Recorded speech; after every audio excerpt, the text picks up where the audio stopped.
And that can feel pretty far away. But in this city, it feels like you can reach your hand out and touch it. This is Jinchang, China. Our first stop of the day, Huangchang Shangfu, a residence where you can touch and see history. It got its name because the emperor visited here twice. It was once home to Qian Tingjing, who was a chief editor of the Kangxi Dictionary and a tutor to the Emperor Kangxi during the Qing dynasty. There's an inner and exterior portion. The inner complex was built in the Ming dynasty, and the exterior was built in the Qing dynasty, and is one of the largest residential complexes of both dynasties. The residence was built like a fortress, and the layout resembles a turtle, as it's believed that a feng shui master recommended this shape to bring prosperity and good fortune to the people who live there. The walls are thick, and the 30-meter Hushan Tower pierces the sky, its bricks still holding the weight of sieges and seasons. The inner Ming complex and Qing exterior show the essence of the Middle Kingdom, a culture where the past is never forgotten, but fused within the now.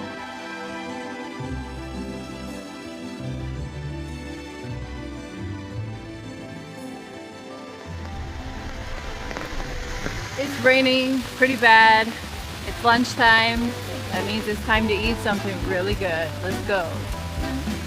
We really wanted to get the local experience, so we came to get some authentic Jinchang food here at this restaurant, and I'm already blown away because looking at the menu, all of the dishes range from about $2 to $4. I'm blown away. We just got all of our dishes. These are the most recommended, and we got 7 in total. First, the portion sizes are huge. Look at this one. My hand for scale is just massive. And the total is $22. This is way more affordable than Beijing and absolutely more affordable than the States. I'm in shock. I'm stuffed. This food was amazing. I think my favorite was definitely the sticky rice because it's so sweet and they put so much fruit inside. But we definitely ordered too much, so we are going to pack it all up, bring the leftovers to the hotel, and keep exploring.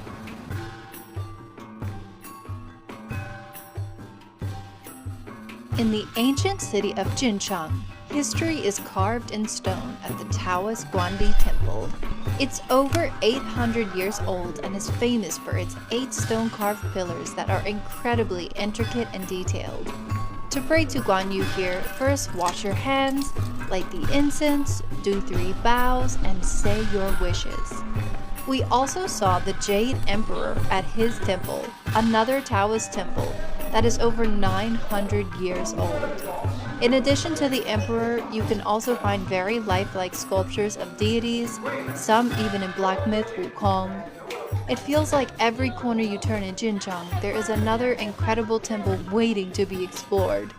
Would you like to see more temples in China, or have you seen some of these yourself? Hey, this is cricket. Let me do it.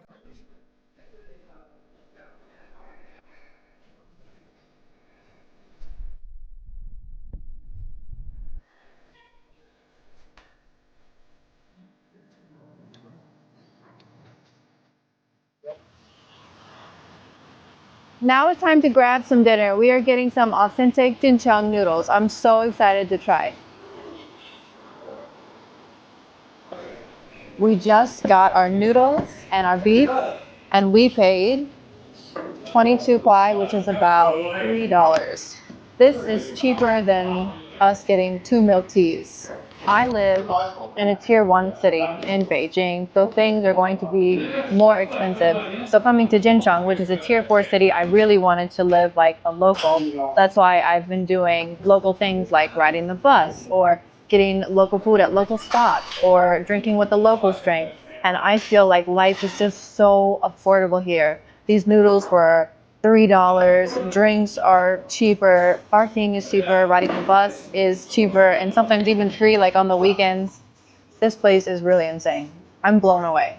There's a statue of Guan Yu back here, and in Jinchang, I've seen him fight a lot. In temples, in shops, there's a reason. It's because he was a Shanxi local. He was from Yunjiang, but he killed a lot of bandits, helped the villagers, and he had to flee. So he settled in Jinchang for about either 9 months or 2 years. The time is debated. If you know the true time, let me know in the comments. I finished everything. I rate it 10 out of 10 for the price and the taste. Totally insane. And I won't be getting a second bowl. One is definitely enough. 特别好吃。对对对，谢谢谢谢，拜拜拜拜。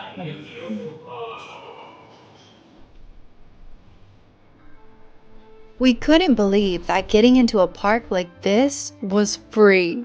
This is the Dragon Horse Lake Park. It's huge and absolutely beautiful when lit up at night. The pace of life here feels so much slower than Beijing. This is a weekday and so many people are out with their kids, families, young people, old people to see this beautiful park. The vibe here is perfect. It's amazing.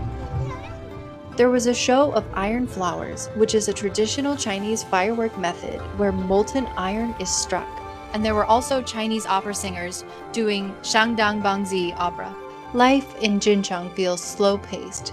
The nightlife full of things to do for all ages, and most importantly, it's affordable for all.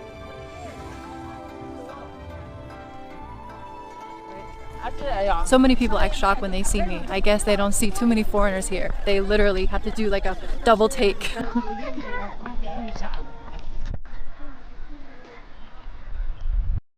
It's time for us to go to the night market, which is where locals go to eat food and snacks. I'm honestly blown away by how busy Jincheng gets at night. People are selling things, they're cooking stuff, they're playing drums, they're dancing. It's really incredible to see. Beijing is not like this at all. When it gets late, everybody just disappears. There's a lady holding a sign. It says everything in this shop is 10 kuai. That's crazy. I can't wait to try this. This is a $1 bowl of porridge. Unique. It is super unique. It's kind of salty, a bit sweet, crunchy because of all the stuff he added, and he put 2 really big spoonfuls of sugar in it. My kind of guy. But it doesn't taste very sweet. Not that sweet. It tastes hot strong. A perfect compliment from a Chinese person.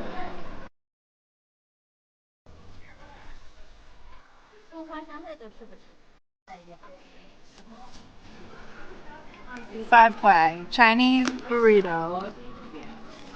And it's really spicy. Yeah. In China, you can get your fortune told, but it's not like fortune telling in the West. It's based off of I Ching. I actually got my fortune told a few years ago, and it was actually pretty accurate. Let me know if you've gotten your fortune told where you live and how accurate it was. Whoa. I'm walking down a dark alleyway right now, and this is something I would not dare to do in the States. I would not feel safe. But in China, no matter where I've traveled, I always feel safe. I've seen tons of women walking around at night. It's insane. No matter where you are in China, it is so, so safe.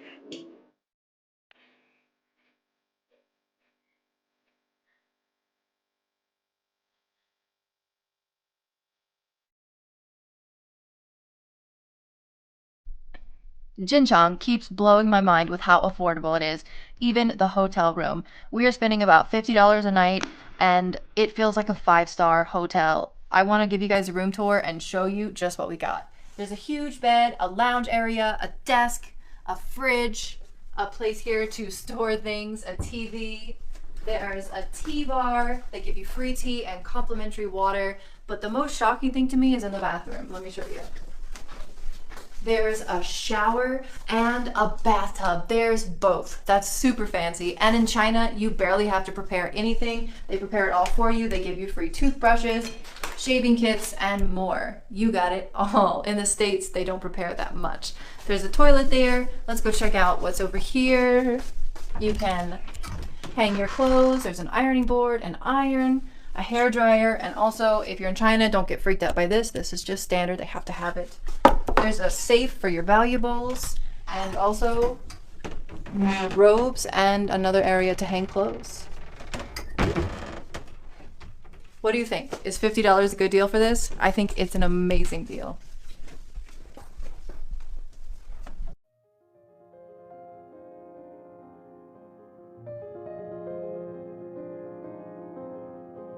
This is one of the most beautiful places I've ever seen. Oh my God.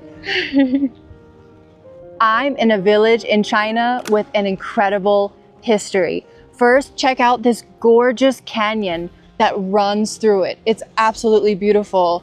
I see a waterfall over there. It used to be super hard for villagers to get in and out of this village because there was no road, there was no tunnel. So in the 60s, villagers took matters into their own hands and started hand carving a tunnel.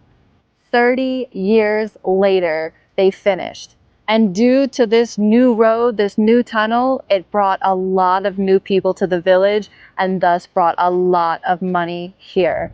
Now the villagers are doing pretty well for themselves.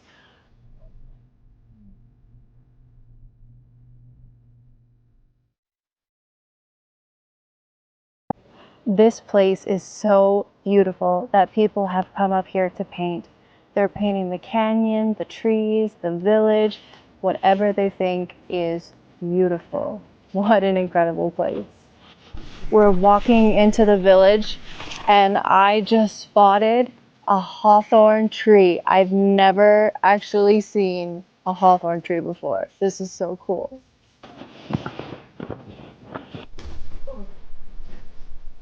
I just found a table and villagers actually put corn and beans here to soak in the sun. This village is so beautiful. And it really feels like the villagers who live here know how to take care of themselves. They have their own chickens. They can dry their own corn and their beans, make their own food. That guy was cutting wood for what reason? I guess firewood.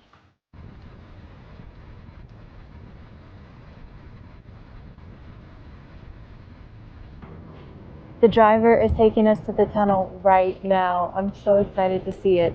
And actually in the tunnel, there's only room for one way of traffic. Only one car can fit.